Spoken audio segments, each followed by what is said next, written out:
A principios de los años 60, las tensiones de la Guerra Fría se hicieron aún mayores. Existía la amenaza de una confrontación.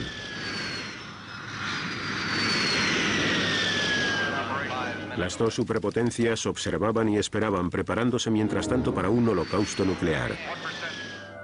La seguridad mundial dependía de la destrucción mutua asegurada. Esta amenaza de provocar un suicidio mutuo se conoce como MAD, MAD. No se trata de una locura. La destrucción mutua asegurada es el fundamento de la disuasión.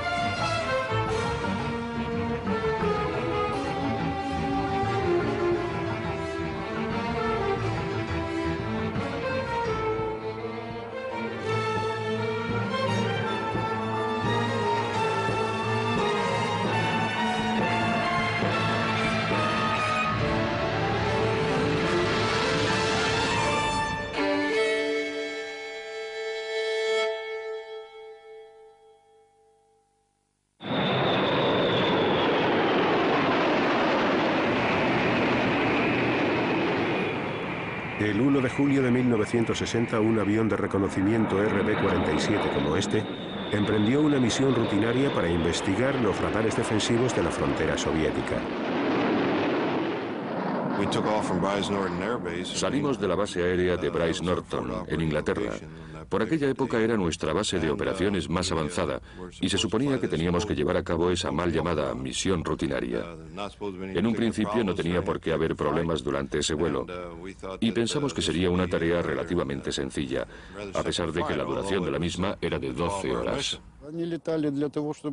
La misión de este vuelo consistía en detectar nuestras estaciones de radar.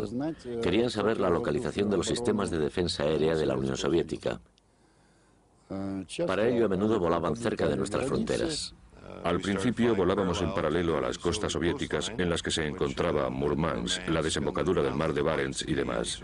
Sabíamos que en esos momentos la actividad de los rusos en aquella zona era muy intensa. Yo estaba en un vuelo de servicio para interceptar esos aviones y fui al encuentro del enemigo. Desde tierra firme me guiaban. Cuando vi el avión enemigo, lo identifiqué y se lo comuniqué por radio a la base. Comprueba el ala derecha. Y el comandante del aparato, el mayor Palm, dijo: ¿de dónde diablos ha salido ese tipo? Le hice señales al avión para que me siguiera, pero no me obedeció. Se lo comuniqué a mi base y les pregunté qué debía hacer. Me respondieron con una orden: destrúyelo. Abrí fuego contra el avión enemigo y empezó a arder. En el camino de regreso a la base, los pilotos John McCone y su copiloto Bruce Olmsted tuvieron que saltar en paracaídas para salvar la vida y fueron encarcelados en la prisión de Lublianska, ubicada en Moscú. Los otros 4 estadounidenses que estaban a bordo perecieron en el aire.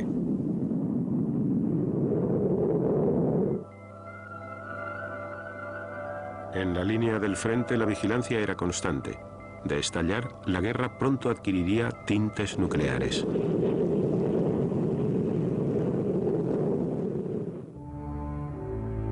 Los misiles estadounidenses Titán, armados cada uno con una cabeza nuclear que podía destruir Moscú, estaban preparados para el lanzamiento. Todo habría acabado antes de que tuviéramos tiempo de pararnos a pensar sobre lo que estábamos haciendo. No se necesita mucho tiempo para lanzar un misil, era un procedimiento automático. En ningún momento dudamos de que estábamos haciendo lo que debíamos. Si en alguna ocasión hubiera recibido un mensaje de lanzamiento referido al sistema PAS, no hubiera dudado en afirmar que mi esperanza de vida no era superior a media hora. Y lo único que me hubiera preguntado es si iba a tener el tiempo necesario para lanzar ese misil antes de que el que se dirigía hacia nosotros alcanzara su objetivo.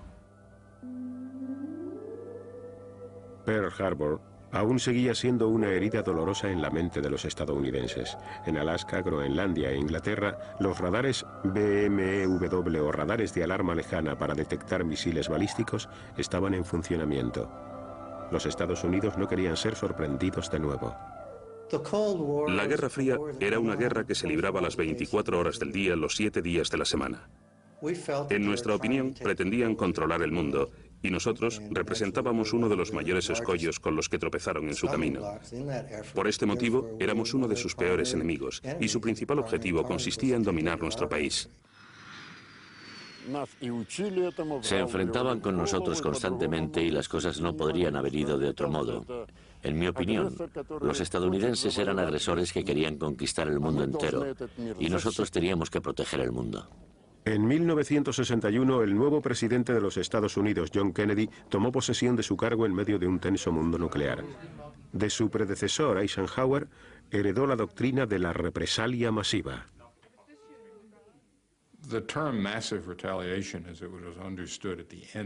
El término represalia masiva, tal y como se entendía al final de los años 50 y a principios de los 60, era una política para responder a los principales ataques convencionales soviéticos. Por ejemplo, si esto hubiera sucedido en Europa Occidental, con una respuesta nuclear masiva. La teoría de la represalia masiva había sido concebida en una época de clara superioridad estadounidense. Ahora los rusos trataban de ponerse a su nivel.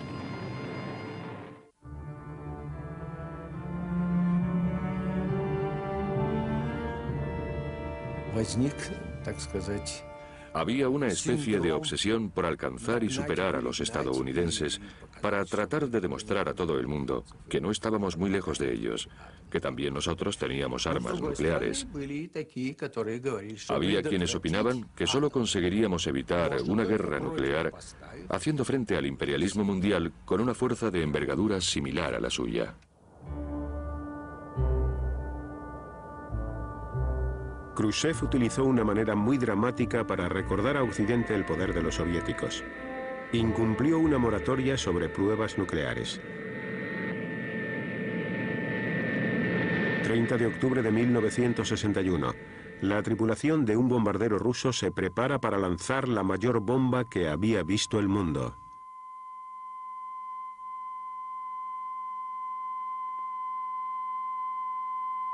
Одна.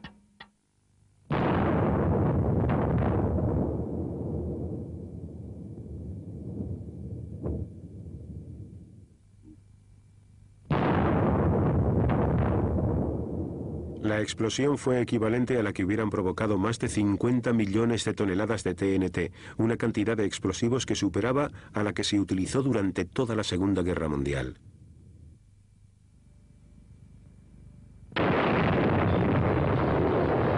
A 80 kilómetros de distancia, la gente sufrió los efectos de la bomba. Khrushchev dijo que deseaba que esta bomba pendiera sobre las cabezas imperialistas como la espada de Damocles. Kennedy aceptó el desafío. In view of the Soviet action, it will be the policy of the United States to proceed in developing nuclear weapons to maintain this superior capability for the defense of the free world against any aggressor. Pero la superbomba no era sino la primera de una serie de pruebas nucleares soviéticas, hecho que enojó a Kennedy.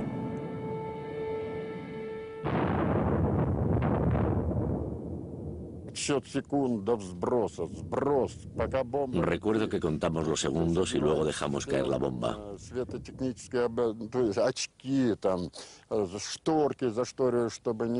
Teníamos que ponernos unas gafas especiales y correr las cortinas para protegernos de la radiación.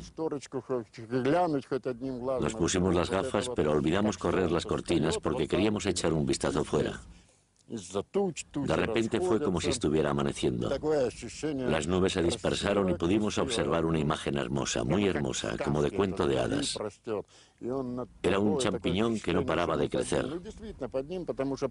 Subía hacia lo alto y pronto nos dejó atrás. Las radiaciones eran tan altas que se salían de las escalas de los medidores, pero por supuesto ni nos acordamos de eso.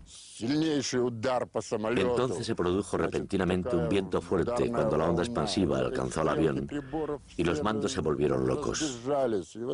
Intenté hacerme con ellos para recuperar el control rápidamente. El avión daba bandazos de un lado a otro. Así supimos cómo era una explosión nuclear. Quedó patente que nada iba a detener a los rusos. Estaban lanzando no solo esa gran bomba, sino muchas otras, y nosotros hacíamos esencialmente lo mismo. Buscábamos bombas en todos los lugares, las llevábamos a Nevada y las detonábamos solo para responder a esas pruebas rusas. Fue un periodo de locura.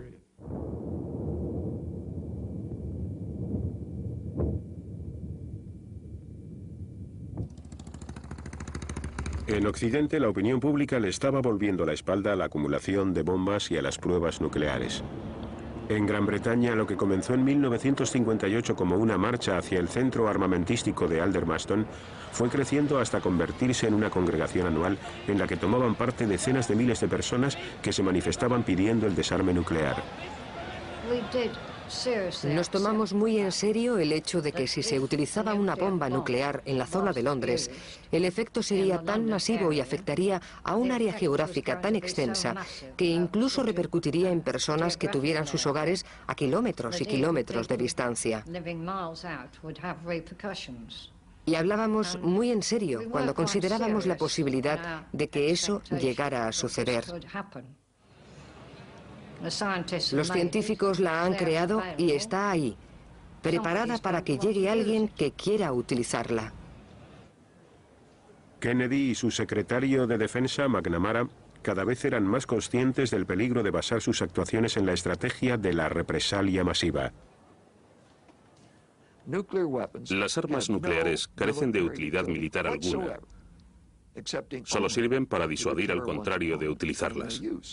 Y esto significa que uno mismo jamás debe dar el primer paso contra un oponente que cuente con equipos nucleares. Hacerlo sería un suicidio. Y no tardé mucho en llegar a esa conclusión. Al principio no sabía la diferencia existente entre un arma nuclear y un arma convencional, pero tardé poco en averiguarlo. En pocos meses llegué a esta conclusión. El problema estaba en cómo ponerla en práctica. McNamara se presentó ante los jefes del Estado Mayor con una alternativa muy seductora. Las ciudades soviéticas ya no se utilizarían como blanco. El único objetivo de los ataques serían las fuerzas militares soviéticas. Esta medida recibió el nombre de exclusión de las ciudades, fuerza de contraataque.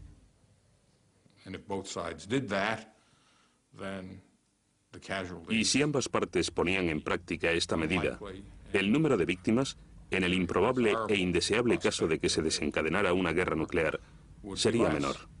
И это было придумано, удар только по военным объектам, по ракетным базам. Esta idea de un plan que excluyera a las ciudades y conforme al cual solo se atacarían las bases militares, misiles y submarinos, no era más que un intento de hacer la guerra nuclear moralmente aceptable. Но это была, конечно,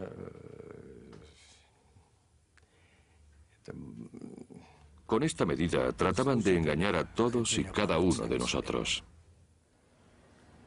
Los rusos no eran los únicos que se mostraban escépticos. El jefe del Comando Aéreo Estratégico, el comandante general Power, fue informado del plan por medio de uno de los asistentes de McNamara.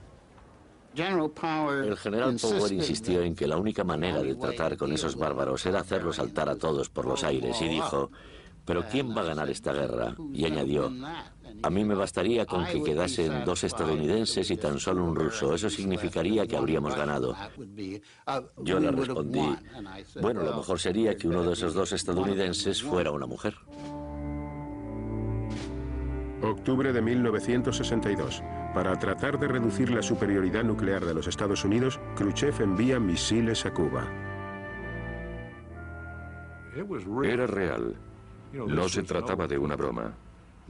Estaban trasladando misiles de medio alcance a Cuba, y creo que no cabe la menor duda de sus motivos para tomar esta medida.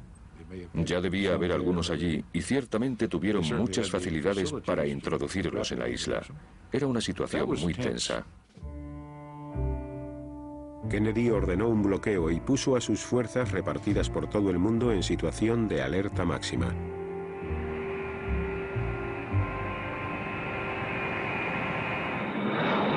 Un gran número de aviones B-52 cargados con bombas de hidrógeno estaban listos para una guerra.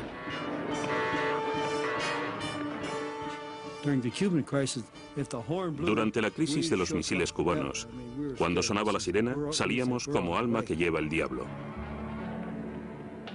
Quiero decir que estábamos asustados ante lo que se nos avecinaba, de modo que simplemente corríamos hacia el aeroplano. Le suministrábamos energía y aire para arrancar los motores. Movíamos esa manivela lo más rápido que podíamos y esperábamos un mensaje del Comando Aéreo Estratégico en el que nos comunicarían las instrucciones sobre el tipo de ejercicio de que se trataba. Jamás sabíamos si estábamos ante un simulacro o si era una ofensiva real. En esos momentos lo pasábamos mal, porque nunca sabíamos qué iba a suceder. Ante la superioridad nuclear de Kennedy, Khrushchev envió sus barcos para recoger todos los misiles y llevarlos de vuelta a Rusia. Tanto el gobierno de Khrushchev como el de Kennedy demostraron ser suficientemente sensatos y encontraron una salida a esta situación. La crisis de los misiles cubanos tuvo una gran importancia porque demostró lo cerca que se encontraba el mundo del borde del precipicio nuclear. Moscú y Washington se dieron cuenta de que había que mejorar la comunicación directa entre las dos ciudades.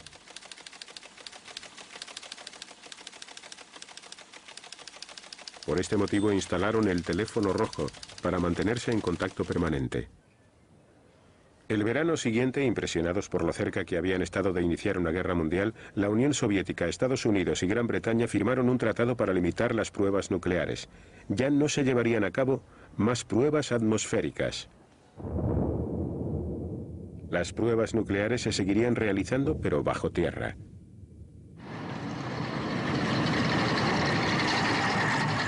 En Rusia, el Kremlin había aprendido una lección. Nunca volvería a enfrentarse a los Estados Unidos desde una posición de inferioridad. La carencia de armas nucleares y la debilidad de la Unión Soviética supusieron un duro golpe para los dirigentes rusos. Fue como una ducha fría para el gobierno, que se daba cuenta de que había que superar todas esas flaquezas.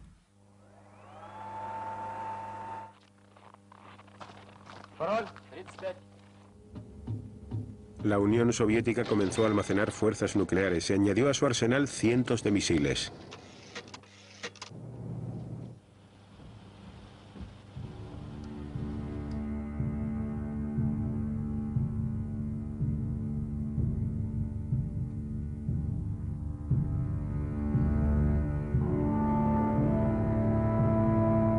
Los estadounidenses tuvieron que aceptarlo porque la realidad era que ya no podían seguir destruyendo todas las fuerzas soviéticas.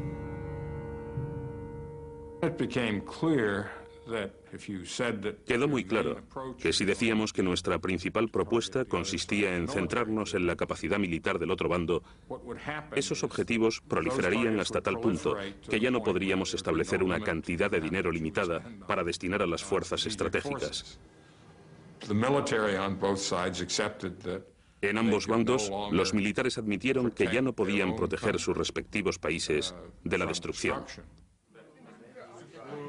Las superpotencias habían descubierto que tenían algo en común. A las dos les interesaba evitar la guerra nuclear. It is an ironic but accurate fact that the two strongest powers are the two in the most danger of devastation. All we have built, all we have worked for, would be destroyed in the first 24 hours. And even in the Cold War, which brings burdens and dangers to so many countries, including this nation's closest allies, our two countries bear the heaviest burdens. For we are both devoting massive sums of money to weapons that could be better devoted to combat ignorance, poverty, and disease.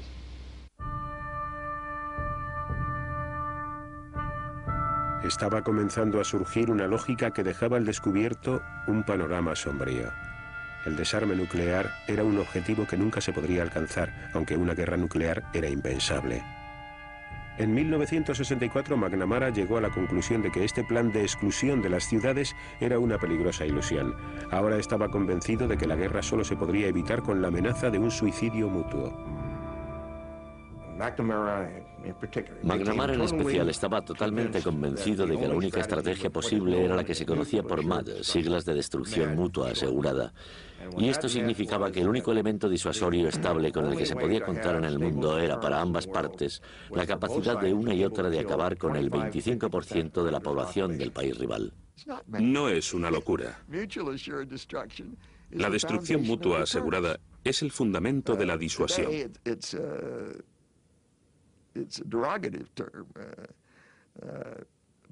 Hoy en día es un término algo despectivo. Lo denigraron son aquellas que no entienden lo que significa la disuasión.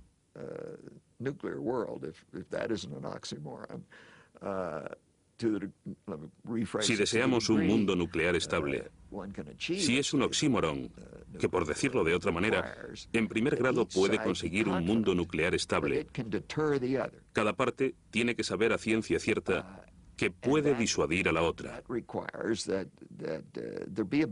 Para ello tiene que haber un equilibrio.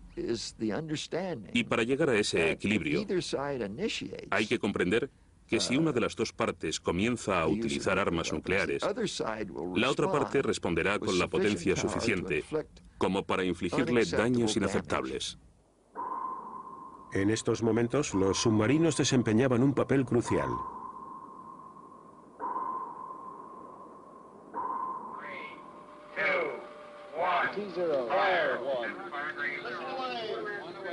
Para que el MAD tuviera éxito, ambos contrincantes tenían que ser capaces de contraatacar incluso después de sufrir un ataque sorpresa. El sistema Polaris era un asesino de ciudades. Poseía una capacidad para asegurar la destrucción de toda forma de vida que los soviéticos sabían no podían destruir. Por lo tanto, si decidían realizar un primer ataque, un día el sistema sería capaz de contraatacar. Le llevaría algún tiempo recibir el mensaje procedente de unos cuarteles generales nacionales destruidos, pero llegaría el día en que las cabezas nucleares de los misiles lloverían sobre ellos y entonces pagarían cara su ofensiva. No creo que el oficial al mando dudara en ningún momento a la hora de efectuar el lanzamiento. ¿Acaso no pensábamos en lo que teníamos en casa? Claro que sí, pero no dejábamos que esos pensamientos influyeran en nuestras acciones. Ya tendríamos tiempo de pensar en ello, después de cumplir con nuestro deber. El hecho de que las personas que estuvieran junto a las armas nucleares fueran personas sometidas a una gran tensión y que estuvieran dispuestas a utilizar dichas armas representaba un gran peligro para el mundo. Y por supuesto nosotros nos sentíamos incómodos, pero teníamos que cumplir con nuestras obligaciones, al igual que los estadounidenses con las suyas, y de ser necesario lo hubiéramos hecho. ¿Cómo habría terminado todo esto? Las consecuencias para el mundo hubieran sido realmente tristes.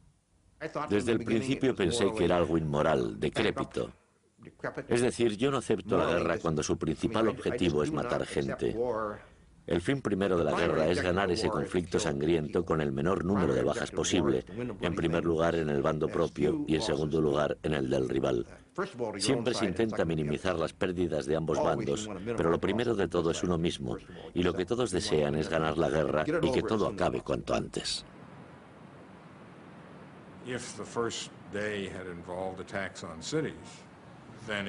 Si en el primer día los ataques se hubieran centrado en las ciudades, nos hubiéramos tenido que enfrentar a una catástrofe increíble. Decenas de millones de muertos y cuantiosas pérdidas materiales. Incluso en una gran ciudad, un arma termonuclear hubiera causado destrozos y daños inimaginables y sin precedentes. 50 millones de personas perdieron la vida en la Segunda Guerra Mundial, pero eso no sucedió en un solo día.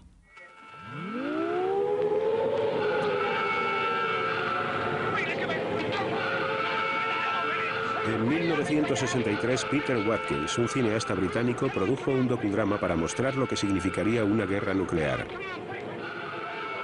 1:16 a.m. A single megaton nuclear missile overshoots Manston Airfield in Kent and airbursts 6 miles from this position.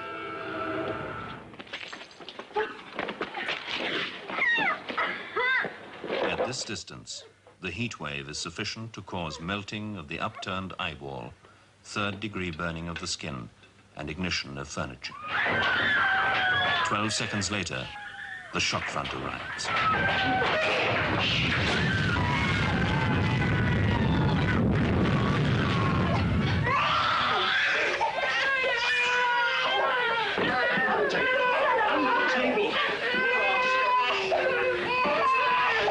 The blast wave from a thermonuclear explosion has been likened to an enormous door slamming in the depths of hell.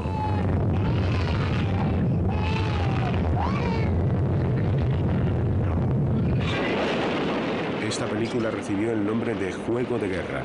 La BBC prohibió su difusión.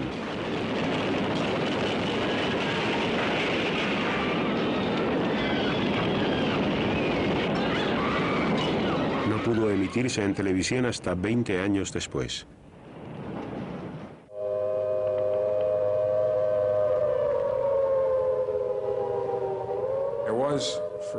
Durante un par de años, o al menos durante todo un año, se hicieron grandes esfuerzos para persuadir al pueblo estadounidense de que merecía la pena invertir en la defensa civil y practicar las técnicas que se iban a emplear. Esta campaña fracasó. Al público no le interesaba mucho el tema. En mi opinión, los estadounidenses llegaron a la conclusión de que si tenía que estallar una guerra termonuclear, los métodos de defensa civil, aunque servirían para preservar algunas vidas, no podrían garantizar la misma suerte para la mayor parte de ellas. Además, lo que vendría después haría que no mereciera la pena vivir. Whether you're sitting in your desk next to the window or standing in the elevator shaft, it wouldn't be of any great significance if the bomb were dropped in this area within a radius of 25 miles. I assume you're supposed to go to a shelter, but in a city like New York, there's not much chance that a person would survive if there was an attack or something. In the case of a real attack, nobody would know what to do, I'm quite sure.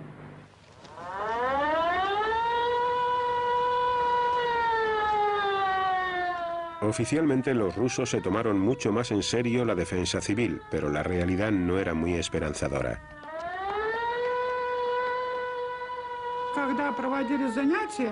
Cuando la gente por fin empezó a darse cuenta de lo peligrosas que resultaban estas armas, comenzó a bromear sobre el tema. Decían que si tiraban una bomba nuclear cerca de nosotros, lo que tendríamos que hacer sería cubrirnos con una sábana blanca y arrastrarnos hasta el cementerio si conseguíamos llegar hasta allí. Los líderes se guiaban por la idea de que, si no iba a producirse una guerra nuclear, ¿por qué gastar dinero que, por otra parte, no nos sobraba? Por otro lado, en caso de guerra, la defensa civil no serviría de nada. La actitud rusa era muy sensata y puramente pragmática.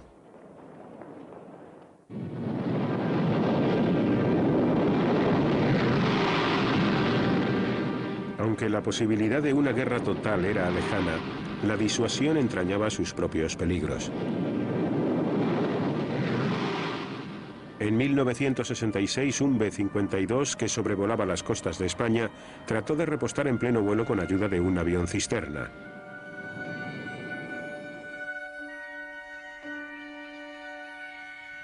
En el pueblo de Palomares, Simó Orts se disponía a salir de pesca como todos los días. Estaba pescando enfrente de Villaricos y los aviones pasaban por encima, que siempre, normalmente, siempre los mirábamos, los aviones.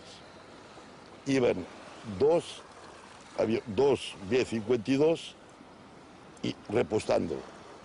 Y los de detrás se ve que se rozaron o algo y explotaron los dos aviones. Lo recuerdo, pues todo era fuego en el aire y trozos cayendo a la tierra.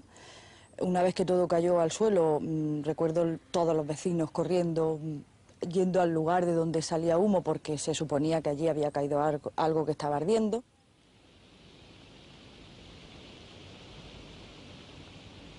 Cuando los aviones se rompieron en pedazos, 4 bombas de hidrógeno se dispersaron por diferentes puntos de la costa. 3 cayeron en tierra firme y una se perdió en el mar. es que lo vi muy claro, me se cayó muy cerca de mí, la bomba. Y ya cuando vi los intereses de los americanos, toda la sexta flota aquí, vinieron 5.000 soldados, allí en tiendas de campaña, en tierra, generales, coroneles, y vino tanta gente grande de Norteamérica. La flota de los Estados Unidos se hizo a la mar para encontrar la bomba desaparecida. Quienes se quedaron en tierra tuvieron que hacer frente a otro tipo de problemas. Cuando las bombas impactaron con el suelo, los dispositivos de seguridad impidieron que se produjera una explosión termonuclear, pero los explosivos de alta potencia que se utilizaban para detonar las cargas nucleares habían estallado, dispersando así en el aire partículas de plutonio radioactivo. Empezaron a pasar reconocimientos médicos, bueno, reconocimientos aquí, en el pueblo, con un contador. Entonces había vecinos que tenían que tirar la ropa porque se le medía contaminación, había vecinos que tuvieron que hervirla, se lavaron las casas con detergentes, con aguas, pero que en ningún momento los americanos, entiendo yo, que ellos ni nos dijeron ni nos iban a decir, que la gente lo que estaba era asustada porque en ese momento nadie sabía lo que era. Solo que te habían prohibido no comer de aquello, no salir a la calle, no tocar un trozo. Todo, era todo terminantemente prohibido. Más de 4,5 barriles de tierra contaminada fueron enviados por barco a los Estados Unidos para proceder a enterrarlos. En el mar continuaba la búsqueda de la bomba perdida.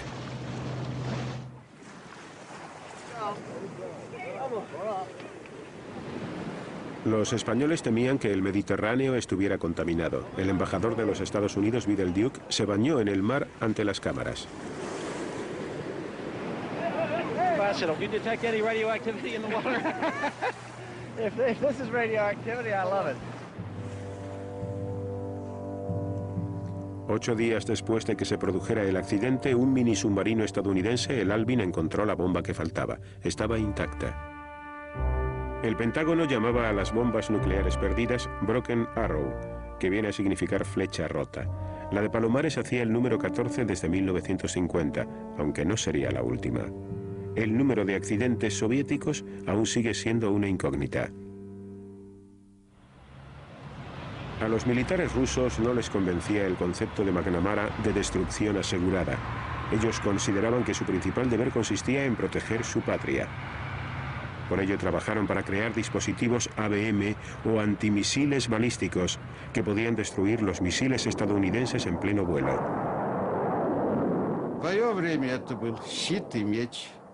Был танк, и было противотанковое орудие. Был самолет, и было противосамолетное. Al principio se luchaba con espada y con escudo. Después empezaron a utilizarse tanques y armas antitanques para combatirlos. Ahora resultaba que un misil no era invulnerable.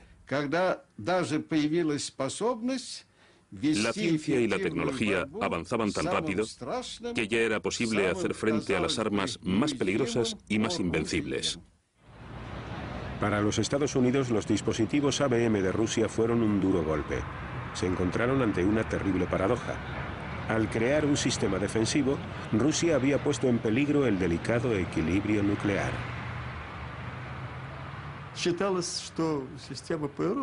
Pensamos en ello como si de un paraguas se tratara. ¿Acaso un paraguas haría daño a alguien? Simplemente lo abrimos cuando llueve. Así veíamos nosotros el sistema ABM. Era como un paraguas para proteger a nuestra población ante un posible ataque con misiles. En lo que se refiere a MAD, si es que creemos en la destrucción mutua asegurada, todo lo que afecte a ambas partes es mutuo. De ahí la destrucción mutua asegurada. Tiene que ser mutua y también tiene que estar asegurada. De este modo, todo lo que afecte a ambas partes, a una sola o a las dos, a su capacidad de matar al 20% de la población del rival, es por definición un elemento desestabilizador. La introducción del sistema ABM desestabilizó la destrucción mutua asegurada, el equilibrio del terror. A ambas partes nos aterrorizaba el armamento nuclear. Sabíamos que ellos no atacarían y que nosotros tampoco lo haríamos. Pero si uno de los dos bandos conseguía contrarrestar la capacidad del otro para contraatacar, entonces estaría en una situación muy ventajosa. También Estados Unidos había estado desarrollando un sistema ABM, pero McNamara se mostraba reticente a autorizar su producción. El sistema era muy fácil de superar y además no salían las cuentas. La proporción de los costes de los sistemas de defensa frente a los de ataque era muy negativa, porque si para producir armas defensivas se necesitaban, por ejemplo, $5, para las ofensivas tan solo hacía falta $1. Por ello, los aspectos económicos favorecían la inversión en los sistemas ofensivos. McNamara convenció al presidente Johnson para que abandonara la producción de dispositivos ABM, pero solo si los soviéticos accedían a hacer lo mismo. En 1967, la guerra en Oriente Medio llevó la tensión internacional a punto de ebullición. Estados Unidos apoyaba a Israel, mientras que la Unión Soviética se ponía del lado de Egipto, Siria y Jordania. The Israelis have released these dramatic aerial pictures to support their claim to have shot down 6 MiG fighters of the Syrian Air Force. Israel no necesitó mucho tiempo para obtener una aplastante derrota sobre sus enemigos. Estados Unidos, temeroso de que la Unión Soviética acudiera en ayuda de Egipto, preparó a la Sexta Flota para entrar en acción. En la Guerra de los 6 días se enfrentaron Israel y Egipto. Con este motivo se utilizó por primera vez el teléfono rojo. Y uno de los mensajes que Kosygin envió al presidente Johnson fue: si quieres guerra, tendrás guerra. Fue un momento de gran tirantez. Para reducir la tensión reinante, el presidente Johnson y el primer ministro soviético Kosygin accedieron a reunirse en Glassboro, Nueva Jersey. A pesar de la crisis de Oriente Medio, los ABM constituían el primer punto del programa. El presidente y el primer ministro se reunieron. Primero tomó la palabra el presidente y dijo: tenemos que llegar a un acuerdo para que ambas partes dejemos de fabricar esos sistemas ABM, que por otra parte resultan extremadamente caros. Kosygin respondió: yo no estoy a favor de esa propuesta. ¿Por qué pone objeciones a un sistema cuya finalidad es defender al pueblo? La defensa es un principio moral, mientras que la agresión es inmoral. Los misiles representan la agresión. Si usted accede a reducir el número de misiles, entonces hablaremos de reducir nuestro sistema de defensa. Mientras seguían adelante las discusiones sobre los ABM, los científicos estadounidenses estaban preparando medidas para contrarrestarlos y comenzaron con los MIRV, vehículos de reentrada múltiple independientemente dirigidos. Ahora un solo misil podría llevar 10 cabezas nucleares independientes, capaces de destruir cada una de ellas una ciudad entera. Cuando entramos en la era de los MIRV, los problemas de la defensa estratégica adquirieron un mayor nivel de complicación y también se hicieron más costosos, porque había que idear diferentes maneras de conseguir múltiples cabezas nucleares y toda esa basura que lanzaríamos a la atmósfera para inducir a error a los sistemas de defensa enemigos. Одной противоракетой можно поразить по существу одну баллистическую ракету. Un dispositivo antimisiles balísticos basta para derribar uno de esos misiles. Pero ahora imaginen que el misil balístico en cuestión tuviera 10 cabezas nucleares independientes. Entonces, para derribarlo, harían falta al menos 10 ABM. Против нее по меньшей мере 10 противоракет. Aquí tenemos las cifras para establecer la comparación. Los Estados Unidos de América poseen en las instalaciones terrestres de sus bases de lanzamiento 1054 misiles balísticos. Para contrarrestar el efecto de los mismos, habríamos necesitado más de 10.000 ABM. Una cifra exorbitante.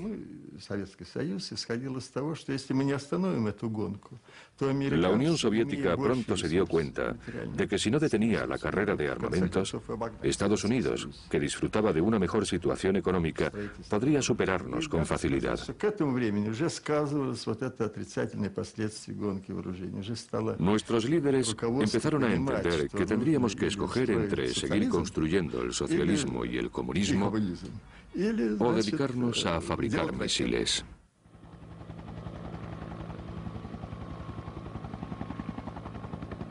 En 1969, las dos superpotencias juntas se gastaban más de 50 millones de dólares al día en armamentos nucleares. Era un ritmo que a las dos partes les parecía insostenible.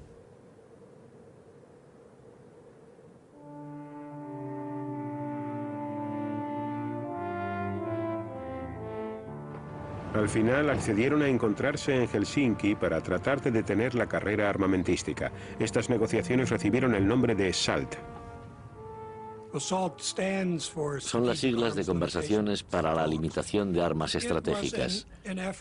Y se trataba de hacer un esfuerzo a la luz de los últimos acontecimientos. Un modesto esfuerzo para poner una especie de tope a la acumulación de sistemas de lanzamientos estratégicos. Llegar a un acuerdo no iba a ser una tarea sencilla.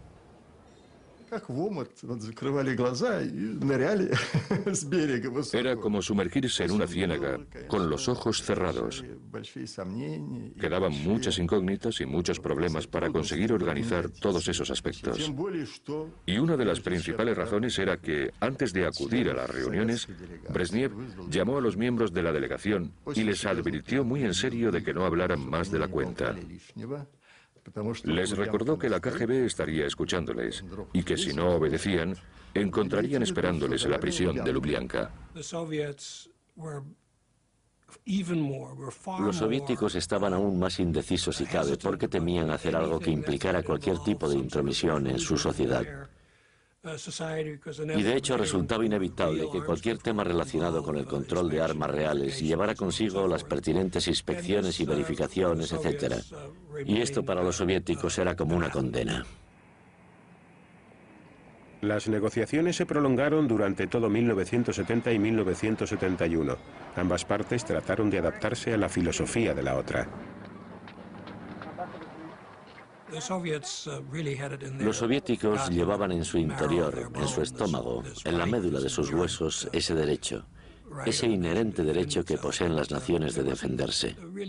En aquellos primeros días no había discusión alguna de naturaleza técnica, de una naturaleza analítico-estratégica. Se trataba simplemente del derecho que nos ha dado Dios, aunque ellos no hubieran dicho Dios, del derecho que posee toda nación a defenderse.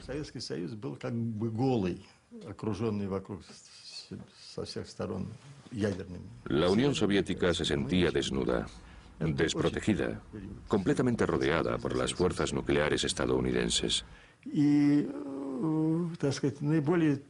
Resultaba muy difícil proteger esa nación.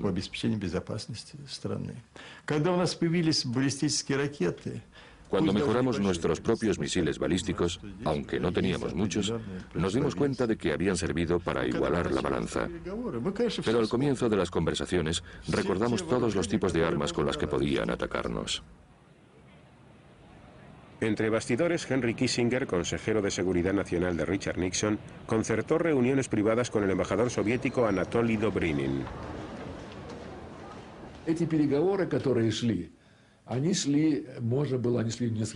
Estas reuniones posibilitaron la introducción de correcciones o modificaciones sin que ninguna de las partes implicadas fuera desprestigiada.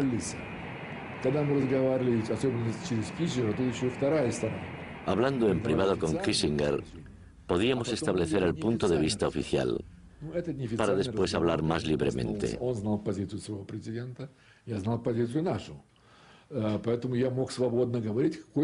Yo decía, Henry, ten cuidado o te darás cuenta de que... Y es que estaba pensando en voz alta. Entonces él comentaba, bueno, Anatoly, ¿por qué tenemos que aguantar esto? ¿Por qué no lo hacemos de otra manera? Sentados alrededor de una mesa, las dos fuerzas rivales hicieron progresos sobre el tema de los sistemas antimisiles ABM, pero apenas si tocaron la más desestabilizadora de las nuevas tecnologías, las cabezas nucleares múltiples o MIRV. Но этот предмет не был, так сказать, очень широко обсуждаем. Este tema no se discutió porque en aquel momento los estadounidenses contaban con esa tecnología y los rusos no. Consideramos que debíamos tenerla nosotros también. Por fin, en mayo de 1972, después de más de 3 años de negociaciones, el presidente Nixon se desplazó a Moscú para firmar los acuerdos SALT con el primer ministro Brezhnev. Los sistemas ABM habían sido desacreditados y las dos partes habían llegado a un acuerdo para limitarlos. El único acuerdo respecto a las armas ofensivas no fue más que una suspensión temporal de los lanzamisiles. Las superpotencias estaban aprendiendo a cooperar. Sin embargo, su fracaso para controlar los MIRV provocó que en la década siguiente Rusia y los Estados Unidos añadieran 12.000 cabezas nucleares a sus respectivos arsenales.